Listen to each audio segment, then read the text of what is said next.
my bones and flesh of my flesh. She shall be called woman, because she was taken out of man. For this reason, a man shall leave his father and his mother, and be joined to his wife, and they shall become one flesh. And the man and his wife were both naked and were not ashamed.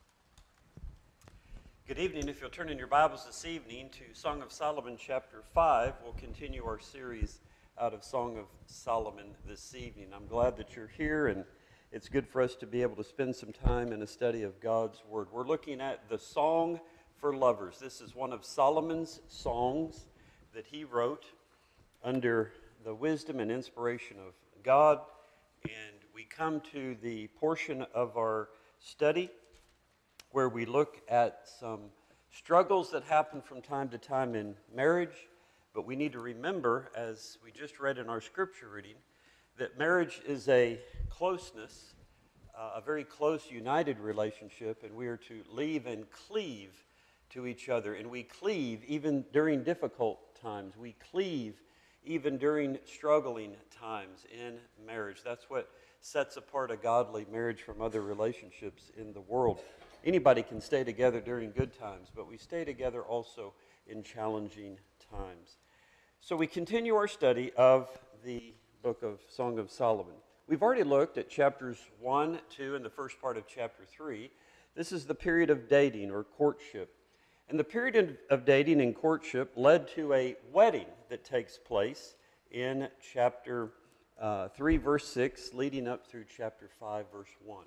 So the period of dating led to a wedding day, and then the wedding day led to them living and even struggling in love.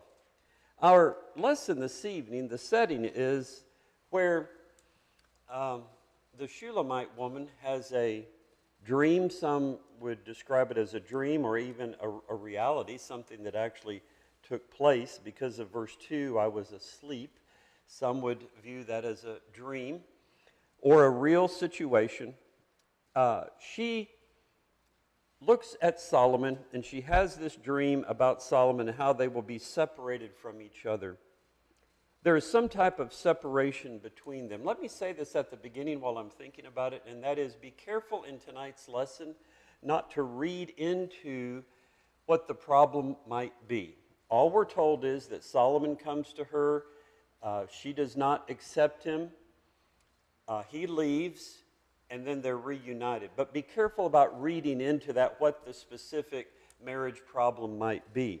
However, I do believe that there's enough material here tonight to let us know that it is some sort of a marriage struggle of some sort, a marriage problem or struggle or frustration of some sort. Just be careful about reading into it what the specific thing might be. We're not told what that is. And so what we learn in tonight's lesson is the reality that in marriage there can possibly be marriage problems. There can be marriage struggles and frustrations that can lead to a separation. And so in tonight's lesson, Solomon wants to spend some time with her. She has an excuse as to why she can't do that. He leaves and goes off, and they're separated for a while, and then they're reunited. And so sometimes in marriage, there might be some sort of emotional separation or even physical separation or both. The question in tonight's lesson is, how do we deal with that? And so we're going to learn in tonight's lesson the steps that are taken by both spouses to remain committed to each other. We leave and cleave and become one flesh, and that means even during difficult times and frustrations. And so what we're going to find this evening is that, first of all, they pursued a course of reconciliation. And then they followed that with a recommitment to stay together. So there are going to be problems and issues and struggles in marriage, but we have to be reconciled and we have to be renewed and committed that we're going to stay together. What we learn in tonight's lesson is that there will be marriage struggles. There will be frustrations and issues. but we need to learn from them and consider them only temporary. If we don't make them temporary, then they turn into long-lasting problems that often end in permanent separation, which we call divorce. And so we have to learn how to recover and reconcile from problems that might come up. In tonight's lesson, we're not told what the specific problem is. I'm going to list some modern day things that come up, but be careful not to read into the material tonight what the specific problem is, but like I just said, we can learn enough in tonight's lesson to know that there was some problem. Today it might be communication problems. Maybe we say something that we shouldn't have said, or it could be listening problems. Maybe our spouse is saying something, they mean one thing by it, but we're hearing something completely different. Financial problems are a very big one today. Raising children, work. If there's religious differences between us and our spouse, that causes problems. Misplaced priorities. Infidelity, of course, will cause a problem. Complacency, just not wanting to be engaged with our spouse, failing to appreciate our spouse, and many other kinds of things that we could bring up often cause problems in marriages. And we have to work through those and work those out and keep remaining faithful to each other. The devil wants to get in to that one flesh relationship. He wants to get in there with these kind of things and many other things and drive a wedge and cause us to stay apart. So tonight's lesson is when that marriage struggle does happen in our life, what do we do to work through that and stay faithful to each other? So let's look at tonight's lesson then. We've been looking at two broad points here in the book of Song of Solomon. The first few chapters beginning in love. And so chapters 1, 2, and the first part of 3, there's the dating section where we're falling in love. That leads to marriage, the wedding day, united in love. In tonight's lesson, we're looking at where love broadens to the point of handling anything that might come up. We've broadened our love to the point where we can stay committed to each other even during difficult times. And so tonight we're going to be looking at struggling in love. Any marital problems that come up, any time that there might be some frustration, how do we work through that? So if you'll turn with me to chapter 5 and verse 2, let us go down through tonight's lesson. It's a lesson on marriage struggles and how to work through them. We're going to begin this evening with the Shulamite speaking. The daughters of Jerusalem are going to ask her a question. She's going to respond by giving her description of Solomon. The daughters of Jerusalem ask a second question. Notice in tonight's lesson 2 questions that are asked and how the Shulamite responds to those 2 questions. And then Solomon will begin to speak about the Shulamite, and then the daughters of Jerusalem, the Shulamite again, and closing with the Shulamite. This section, tonight's lesson, is a section of the book where the Shulamite speaks the most. She has a lot to say, and it's good, and we can learn from it in tonight's lesson. So let's begin to look at these marriage challenges. I'm going to talk this evening about 4 different areas of these problems. First of all, the reason for the problem. We're told what that is, even though it is not specific in some way. Then the result of that problem, we're going to read about that, how the 2, Solomon and the Shulamite, respond to that problem. And this really is the key. How do we respond to marriage problems? How do we respond to marriage struggles or frustrations? So many people just say give up and quit. We're going to see how they responded. And then we're going to close this evening with how they reconcile and they stay together and continue to love each other in their marriage. So let's look at these 4 areas of marriage struggles or problems. Come with me to chapter 5, verse 2. The Shulamite speaks. I was asleep, but my heart waked. It is the voice of my beloved, Solomon, that knocks, saying, open to me, my sister, my love, my dove, my undefiled. For my head is filled with dew, my locks with the drops of the night. And there have been nights here in Middle Tennessee where the dew is very heavy out at night, and you can almost feel it on you. So he's been outside. She says to him, I have put off my garment. How shall I put it on? I have washed my feet. How shall I defile them? My beloved put his hand by the hole of the door, and my heart was moved for him.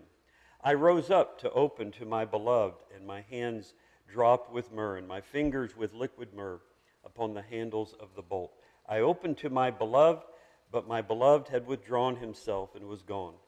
So the first thing we find in tonight's lesson is that there's a reason for this problem. She just simply does not want to get up and respond to him and go to him. Verse 3, notice the I's in this verse. I have done this, and I have done this, and I have done this, and I have done this. We'll come back and talk about that later. But she, for whatever reason, did not want to spend time with him on this moment. So when she changes her mind and rises up later in verse 5, he's gone. And so we have the reason for the problem. She doesn't want to spend time for him for whatever reason. And then he leaves, and it causes this separation. So the result of the problem is he leaves. So I opened, but he was gone. Verse 7, the watchmen that go about the city found me. Well, let me keep reading verse 6. I'm sorry. I opened to my beloved, but my beloved had withdrawn himself and was gone. My soul had failed me when he spake. I sought him, but I could not find him. I called him, but he gave me no answer. The watchmen that go about the city found me. They smote me. They wounded me. The keepers of the walls took away my mantle from me. Maybe because it was nighttime, they didn't know who she was. Maybe they just simply didn't know that she belonged to the king. People that work in town don't necessarily know everything about the royal family, and that might be the case as well. But she is smitten, hit for being out in town, walking around. I adjure you, O daughters of Jerusalem, these are the friends of the bride and groom, if you find my beloved, that you tell him that I am sick from love. So we have the problem. I don't want to get up and come to you right now. We have the result of that. He leaves and goes somewhere else. Now, beginning in verse 9, and even some in verse 8, we begin to see the response to this problem. Now, just stop and think about it a minute. If there is a marriage fight or a marriage struggle or a marriage problem, the first thing that we can do is we can have this attitude of, I quit. I'm not going to do anything to solve this issue at all. And with that approach, then we just stay apart. We begin to see, even in verse 8, if you find my beloved, tell him that I am sick from love. Even then, she begins to want to make sure this stays together. Maybe she believed that she had made a mistake, and I shouldn't have put him off like I did. But I'm not going to call him names. I'm not going to begin to describe him in a bad way, but let him know, if you find him, that I am sick from love over him. And when they ask, who is this person? Look at verse 9. What is thy beloved? What is Solomon more than another beloved? O thou fairest among women. What is thy beloved more than another beloved, that thou dost so adjure us? And then starting in verse 10, she's going to speak very complimentary of him. And so we begin to see, brethren, the response to a problem. How are you going to respond? How am I going to respond? What steps are we going to take to make sure this stays together? Solomon is wanting to see her. She says, no, not right now. He leaves. It is our approach. Okay, well, then we're just going to have a knockdown, drag-out fight. We're just going to stay apart forever. Or do we begin to say things and do things to show that we want to keep this together? So let's look at the response. And the response is balanced on both sides. She begins to speak complimentary of him. He begins to speak complimentary of her. Look at verse 10. Why didn't she say, by the way, in verse 9, when she was asked in verse 9, why didn't she respond in verse 10 by saying, that dirty, rotten scoundrel? He took off. He left. He left me, verse 6. I don't like him. I don't care for him. She doesn't respond like that. So how do we respond to issues and problems and frustrations? My beloved is white and ruddy, the chiefest among 10,000. His head is as the most fine gold. And so we just have this very large figurative description of the physical body and looks of Solomon. His head is as the most fine gold. His locks are bushy and black as a raven. His eyes are like doves beside the water brooks, washed with milk and fitly set. His cheeks are as the bed of spices, as banks of sweet herbs. His lips are as the lilies dropping liquid myrrh. His hands are as the rings of gold set with beryl. His body is ivory work overlaid with sapphires. His legs are as pillars of marble set upon sockets of fine gold. His aspect is like Lebanon, excellent as the cedars. His mouth is the most sweet. Yea, he is altogether lovely. This is my beloved, and this is my friend, O daughters of Jerusalem. And two different words are used there in verse 16. The typical Hebrew word for love, and then added to that, friend. This is a closeness. Look at that in verse 16. There's been a problem. There's been a separation. There's been an off-putting, if you will. But the Shulamite says, tell him if you find him, I'm sick with love or from love over him, and tell him how good he looks. Verse 9 is a question. Verses 10 through 16 is the answer to that question. What is your beloved over anybody else? 10 through 16 is the answer to that. And notice how it is positive. Notice how it's constructive. Notice how she closes by saying, he's my beloved and he's my friend. So the closeness and the connection here. Look now at the second question of the daughters of Jerusalem. Whither is thy beloved gone, O thou fairest among women? See, here's the result of the problem. He's left. There's some separation going on here. Where is he gone, O thou fairest among women? Whither has thy beloved turned him, that we may seek him with thee? Here's the second question. So how does she respond? My beloved is gone down to his garden. I take this as just a literal garden. You might recall in Ecclesiastes chapter 2 and verse 5 that Solomon said that he had built many gardens, and here he's gone to visit one of them. He's gone down to his garden, to the beds of spices, to feed in the gardens and to gather lilies. I am my beloved, and my beloved is mine. Notice that. Very closeness, exclusive nature of marriage, private, exclusive nature. He belongs to me, I belong to him. It's cherished, it's guarded. Notice all of that, very important. He feeds his flock among the lilies. So we begin to see that in this response, it's not a response of anger. It's not a response of ambivalence. Well, he left me, I don't really care. If you find him, whatever. There's no ambivalence, there's no anger, there's no resentment, there's no revenge going on here. So tonight's lesson, brethren, is this. When there is a marriage issue and it causes a problem, how do we respond? We have to work to respond in the right way. And whether we describe our spouse with these words or not, the point is we're going to speak in such a way, we're going to think in such a way and act in such a way to keep this together. So the second question is answered with, he's gone down to his garden. The first question is answered with, he's a good-looking man. The second question is answered with, he's gone down to his garden. So turn with me now to chapter 6 and verse 4, where Solomon begins to speak. What does he say to respond to this problem? Well, it's the same. He speaks in a complimentary way of her. Verse 4, thou art fair, O my love, as Tirzah. We discussed that earlier in the book. Comely as Jerusalem. Terrible as an army with banners. The idea of awesome or majestic or impressive. Turn away thine eyes from me, for they have overcome me. Thy hair is as a flock of goats that lie along the side of Gilead. Thy teeth are like a flock of ewes, which are come up from washing, whereof every one has twins, and none is bereaved among them. Thy temples are like a piece of pomegranate behind thy veil. There are 80 queens and 80 concubines and virgins without number. My dove, my undefiled, is but one. She is the only one of her mother. She is the choice one of her that bare her. The daughters saw her and called her blessed. Yea, the queens and the concubines, they praised her. I mentioned this earlier. Don't read into that verse that Solomon is married to all of these women. He's just making a statement that there are these kind of women that are out there, but you are far above all of them.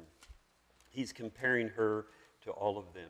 Who is she that looks forth as the morning, fair as the moon, clear as the sun, terrible or impressive as an army with banners? And so he speaks complimentary of her. Notice he doesn't say, when I was knocking at the door earlier and I wanted to visit her, she rebuffed me. She said, I can't get up because, I've already gone to bed and I don't want to get my feet dirty. And I'm all mad at her because she didn't want to respond to me. He doesn't do that. And so he speaks complimentary of her just as she had spoken complimentary of him. Again, tonight's lesson is there will be marriage problems. The question is, how do we respond to those? In our society today, you'll see this a lot. There's all kinds of suggestions and advice about breaking it up, getting rid of it, just quit. Whereas what we're finding here in this book is we work to stay together. It's the opposite of what we see in the world. And we're going to say something about this later in one of our lessons. Who do we surround ourselves with when we're talking with others about marriage issues and problems? Who do we surround ourselves with? What kind of advice are we getting? These two had friends that were giving advice that helped them to stay together, not break up. Come with me now to chapter 6 and verse 11. Chapter 6, verse 11. This is likely the Shulamite here. It's in response to chapter 6 and verse 2. So follow the train of thought here. Chapter 5, verse 6, my beloved was gone. Where did he go? Chapter 6, verse 2, my beloved is gone down to his garden. Chapter 6, verse 11, I went down there to find him. Follow that train of thought, okay? So she goes down to the garden of nuts to see the green plants, verse 11 of the valley, to see whether the vine budded and the pomegranates were in flower. Before I was aware, and commentators say that this is probably the most difficult verse in all of the book, not because the words are problematic, but there's just so little there in the original, and then what is the connection? But it's probably something like this. Before I was aware, before I realized what was going on, she's on a journey to find Solomon. She's caught up in all of that. She's concerned about the separation. She's looking for him. Before I was aware, my soul set me among the chariots of my princely people. Some versions have Aminadab. There are some Aminadabs in the Old Testament, different men named Aminadab. Literally, my princely people, something like that. So probably what's happening here is she's looking for Solomon. Before she realizes, she doesn't know exactly what's going on. She finds herself either among these chariots or even carried by one of these chariots to find Solomon, or Solomon might be in one of these chariots. But it's sort of a whirlwind journey, and she finds herself in the chariots of her princely people.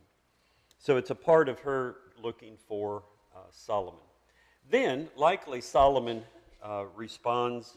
Sometimes people think that this might be the daughters of Jerusalem. We're not told exactly. But look at this. Return, return, O Shulamite. Return, return, that we may look upon thee. Return from what? Well, keep it in its context. She's been going out looking for Solomon. Why will you look upon the Shulamite as upon the dance of the Mehanim? Literally, the dance of the two companies, or the dance of the companies. We're not sure who exactly is speaking here. Some have it Solomon, some have it the Shulamite woman is speaking this. But why are you looking upon me? If it's the Shulamite woman, why are you looking upon me as you would look upon this particular dance? We don't know what the dance of the two companies is. We don't know the details of that, but it was some dance. Why are you looking upon me like you would look upon people engaged in this dance. Chapter 7 and verse 1 is the answer to that question. Chapter 7:1 is the answer to that question. What kind of a person are you looking at? So Solomon responds to this question by saying, I'll tell you about why we're looking at this woman and how beautiful she is. So chapter 7, 1 through 9 is the answer to that question. Why are you looking upon me? Okay? So, again, before we get into chapter 7, what is the response? Well, she goes in chapter 6, verse 2. Solomon is gone down to his garden, and she speaks complimentary of him. He speaks complimentary of her. She goes down to find him and is caught up, realizing that she's now among the chariots of her princely people. Probably the daughters of Jerusalem, some think it might be Solomon, says, return, return.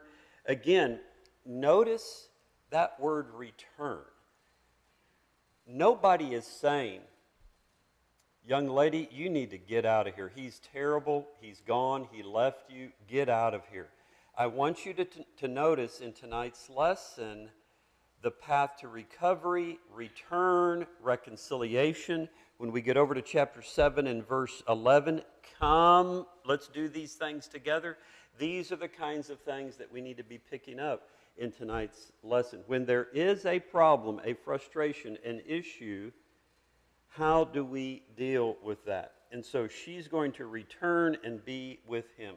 So in answer to this question, why will you look upon the Shulamite? Come with me now to chapter 7 and verse 1. Solomon begins to speak here and describe her. And it's very similar. This language is very similar to, if you go back to chapter 4, on the day of the wedding, when Solomon is describing her anatomy, it's the same type of language. And I wanted to mention that because some people believe that chapter 7, 1 through 5 is the daughters of Jerusalem are describing her. And that's fine if that were the case, but I don't think so. I think it's Solomon because the same type of wording is found by Solomon back in chapter 4. So how does Solomon answer this question? Why are you looking upon the Shulamite? Well, here's the answer. Chapter 7, verse 1. How beautiful are thy feet in sandals, O prince's daughter.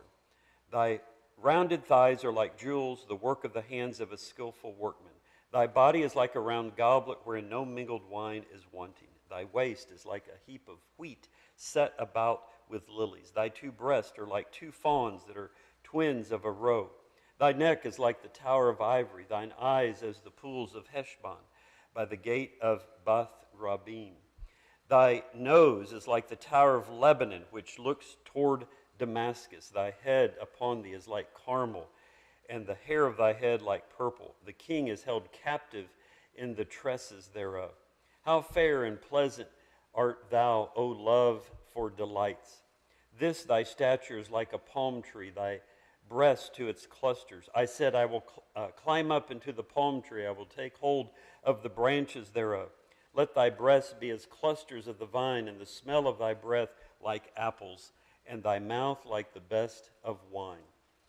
I'll come back to the latter part of verse 9 in just a minute. So chapter 7, 1 through the first part of verse 9, Solomon again responds in a complimentary kind of way. So you don't find in this situation, again, when I approached her back in chapter 5 and verse 2, and she rejected me, I left, there is no way, that woman this and that woman that, you start speaking negatively about your spouse or putting them down in some kind of way.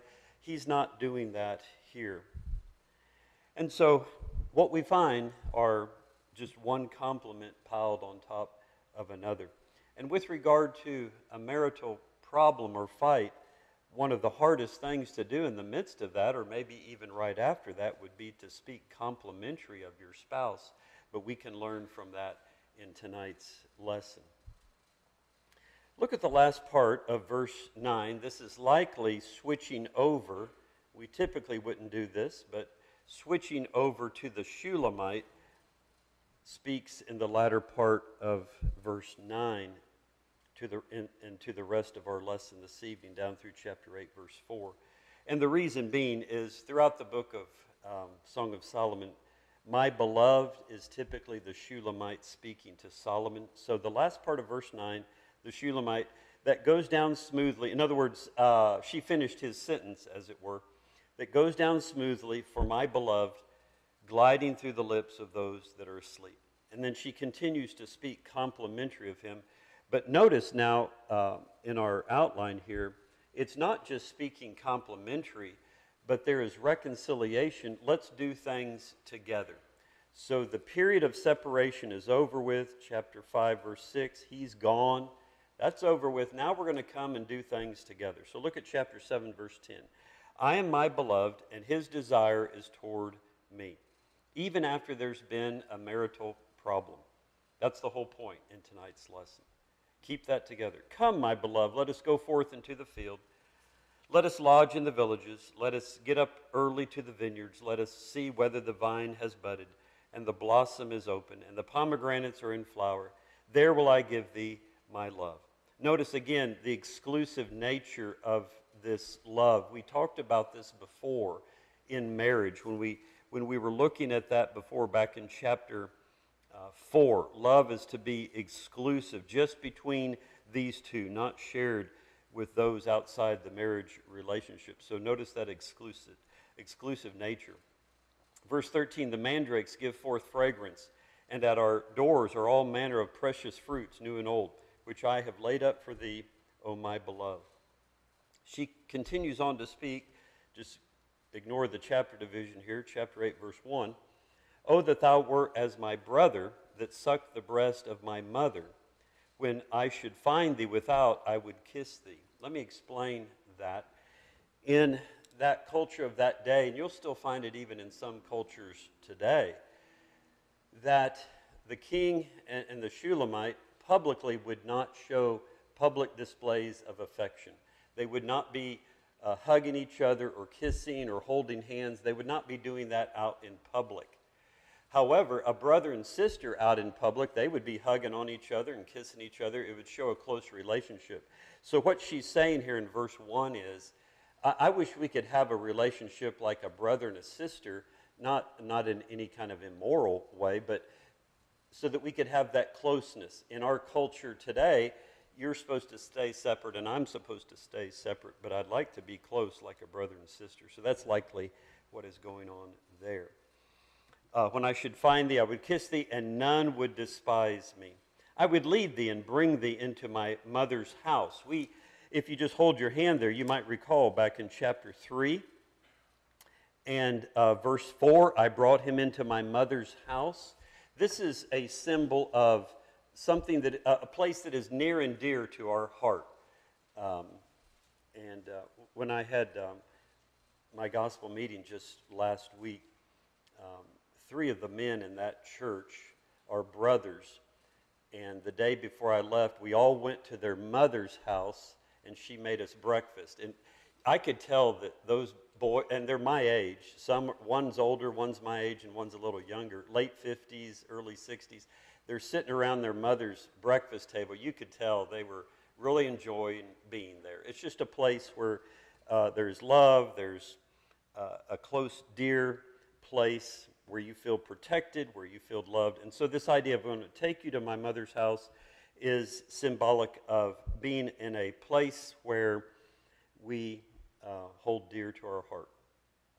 Who would instruct me? Look at that in your Bible. That's a great little statement. Likely a reference to Solomon. She not only wanted to keep this relationship together and come, let's do things together, but I want to take you to my mother's house. Who would instruct me? Likely it's a reference to Solomon. And keep in mind that he's the wisest king. Remember 1 Kings 4. He was blessed with this wisdom to sing songs and psalms and to write about different kinds of things and speak about different kinds of things. And she still wanted to be instructed. That's a great verse. Can I still learn even after I've been married 10 years, 20 years, 30 years, 40 years? Can I still learn? I can still learn. I can still learn how to be a better person. That's a great verse. And so I want to be instructed, and we need to learn from that as well today. So, verse 2, I would cause thee to drink of spiced wine, of the juices of the pomegranates. His left hand should be under my head, and his right hand should embrace me. This is the same as the passage back in chapter 2 and verse 6. His left hand is under my head, and his right hand does embrace me. Back then, it was during the dating period. Now they're married. And then verse 4, this is the third time in the Song of Solomon where this verse shows up. What's missing is the statement about the deer and the gazelle by the roes or by the hinds of the field. That statement is missing in verse 4, but the rest of it is basically the same. I adjure you, O daughters of Jerusalem, that you stir not up, nor awaken my love until it please. So, let's look at some lessons and then we'll close for this evening. There are going to be marriage struggles. That's just going to be the fact of the matter. And when they come about, sometimes they occur because of I'm putting myself first over my spouse. So let's go back to chapter 5 and verse 2, and let's just work our way through the text again with some lessons that we can learn. If I find myself saying I, there's likely going to be a problem along the way. So we've got to be mindful of that. And we just studied recently Ephesians chapter 5 and verse 33 that the husband is supposed to love his wife as his own body. Consider her as well.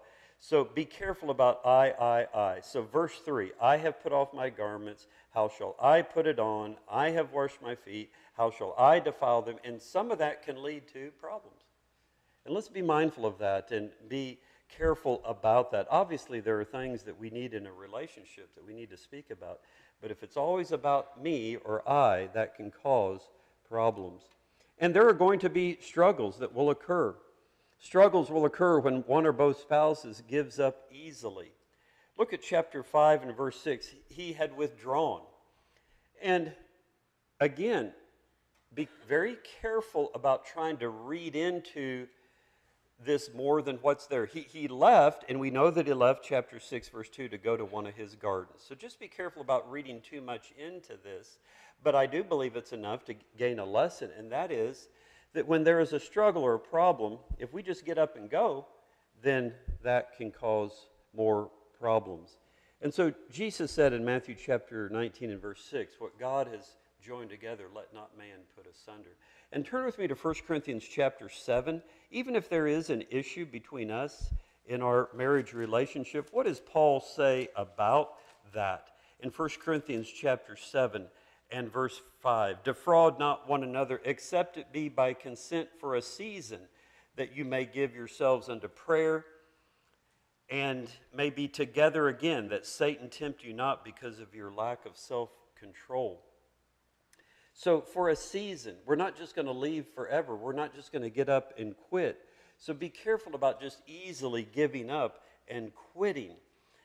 Paul says that you may come back together again. That's what happens in tonight's lesson. There's this separation, but they do come back together again. If these struggles continue without being resolved, the marriage relationship deteriorates and disintegrates altogether. And that's our lesson. We can either just throw up our hands and say, I quit, there was a problem, or we can work to maintain that and keep that together. There are so many people today that are just, after a little while, they're just throwing up their hands and saying, well, I'm going to get a divorce and I can get another one later, and then I do it again and do it again. That's the culture that we live in, but this great song of wisdom is teaching us to stay away from that approach to marriage problems. I want to mention again some common types of things that come up in our society today. I'm going to mention emotional struggles and then in just a minute some physical struggles. Sometimes just one spouse, it's one-sided desire. They're not both desiring each other. Sometimes conflicting schedules, we allow those to get in the way. Indifference or selfishness, unfulfilled, and being frustrated. You've got to communicate. You've got to talk. You've got to speak. Sometimes there's just straight up stubbornness. One or both spouses are unresponsive. If I had to guess anything in tonight's lesson with regard to chapter 5, I would put it in that category of this unresponsiveness, this indifference. Maybe there was a little bit of that going on. You know, I've already gotten undressed. I can't get dressed again. I've already cleaned my feet. You know, I can't get them dirty again. There may be a little bit of just indifference, unresponsiveness going on, maybe some selfishness going on. But even if that's not the case, these are kinds of things that do go on today, and we've got to guard against them. Infidelity, adultery, guilt, spiritual deficiencies. We're not serving the Lord as we should. We're not a faithful Christian as we should. We take the other spouse for granted and many other kinds of things. And then there's physical struggles. Sometimes money matters, put a strain on marriage, and high prices and things like that. Physical illnesses, old age, fatigue, different family matters that come up, in-laws and brothers and sisters and other kinds of things, anxiety, sexual issues. There's all kinds of different things that the devil can use to try to break up a marriage. And we've got to be mindful of these things and work to make sure that we stay together and work through these kinds of things. And that brings me to my next point, which is really good. Turn with me to chapter 5 and verse 9. Fortunately for this couple, they had friends. They're called the Daughters of Jerusalem. They had friends that asked questions that encouraged them to stay together. This is a very important lesson in tonight's lesson. Sometimes in today's world, a couple is having marital problems, and when the guy goes to work or the girl goes to work or wherever, or the lady goes out for coffee with some of her friends, what happens is the talk is such that they're trying to break apart the marriage, not keep it together. So we've got to be very careful where we're getting our advice from. We need to be, if we do go outside our marriage and get help from somebody else, we have to be very careful who we're getting that help from. In chapter 5 and verse 9, they're asking a question about, tell us how fair this man is. They're not saying, he left you, didn't he? You think he still loves you? Maybe not. Do you regret getting into the marriage that you're now in? They don't do that. Little questions can either build something up and keep it together and keep something going, or little questions can tear down. And so notice in chapter 5 and verse 9, and notice in chapter 6 and verse 1, they say, where is he? We want to go look with you for him. They don't say, hey, lady, here's your out, man. Take it. They don't do that. That's very important for tonight's lesson. Because if we do get help from others, which is fine, it needs to be godly advice. It needs to be wise advice. It needs to be advice that is encouraging us to stay together. Now, sometimes you can't. Sometimes it's just not possible. Based upon one or both spouses and what's going on, it may not be possible. But for the most part, we need to be working toward reconciliation, not division. And so when we surround ourselves with others, make sure that those friends and that advice and any questions that are being asked encourages the relationship to stay together. I believe 5:9 and 6:1 is a great example of that for us even to this day. Proverbs 17:17, a friend loves at all times, and a brother is born for adversity. So if we're going to surround ourselves with friends, make sure that you're very selective in who you talk to. Unfortunately, today people are getting advice from social media and other kinds of places, and brethren are getting advice from worldly people who who are not following the Word of God, that they've had a messed up marriage themselves and they don't want to fix it, and you're getting advice from that kind of thing.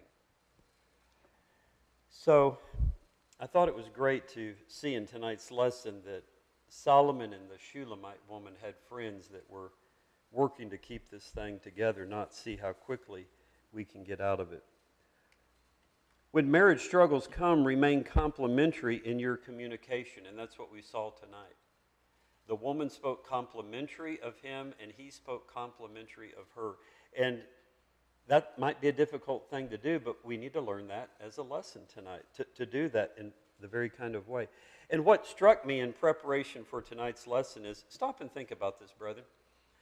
If you're going through a marital fight or a problem or a struggle, let me ask you this. Does your spouse stop looking the way that they looked before the fight? They look the same way. Did they change in their looks? They don't change in their looks. They look the same way. And so they found compliments in this person. And so, yes, I'm not belittling a fight or a struggle or a problem. I'm not downplaying that. I'm not saying that it's nothing. It can be very problematic or very severe. But remember how they are speaking to each other.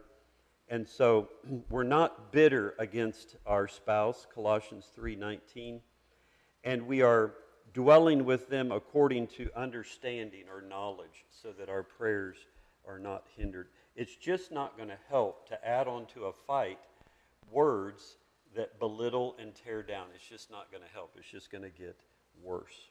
So I was impressed in this great song how these two are dealing with this rebuff, if you will, and this separation period. How are they dealing with that? It's quite impressive. And we're to learn from that for this evening. When marriage struggles come, remain committed to reconciliation and staying together. And so notice in chapter 5 and verse 16, this is my beloved, this is my friend. Notice in chapter 6 and verse 3, I am my beloved and my beloved is mine. Great statements. And then, of course, chapter 7, verse 10, come, let us do these things. And so we're going to stay together during this period of time. I want us to be in a very dear place, like my mother's own home, and I want to continue to learn and stay close together.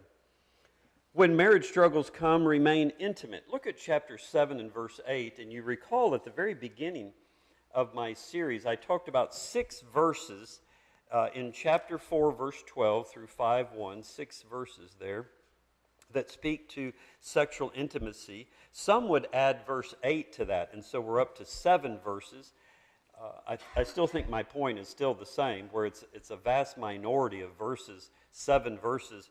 But verse 8 is likely a reference to the sexual relationship as well. And so remain intimate during those periods as well as much as possible, and that helps us to get through those struggles and those problems as well. And then, when restoration is made after the marriage, display a mature love.